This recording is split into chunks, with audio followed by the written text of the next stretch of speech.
Nagdeklara ng war against illegal drugs si Davao City Mayor Sebastian Baste Duterte nito lamang ika-22 ng Marso taong kasalukuyan. I hereby declare a campaign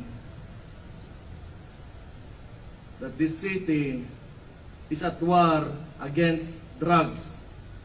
Sa kanyang mensahe ay maliwanag niyang hinihikayat ang lahat ng sangkot sa iligal na droga na tumigil na o umalis sapagkat anya ay hindi nila hinihintulutan ang ganyang aktibidad dito sa Davao. Sa loob lamang ng ilang oras matapos magdeklara si Davao City Mayor ay nakumpiska sa isinagawang bypass operation ng Buhangin Police Station ang shabu na nagkakahalaga ng 748,000 pesos mula sa top 1 city level drug personality na si alias Win na nasawi sa nasabing operasyon matapos manlaban. Dagdag pa, aabot na sa 7 ang nasawi sa bypass operation sa magkakaibang okasyon 5 araw matapos ang deklarasyon.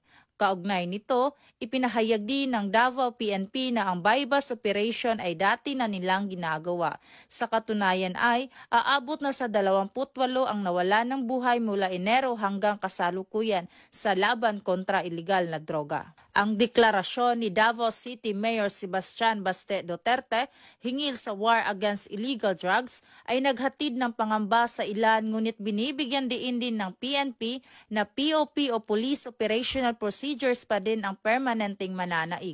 Mula dito sa Davao Oriental Police Provincial Office, ako ang inyong PNN correspondent, Patrolwoman Daphne Pasaol.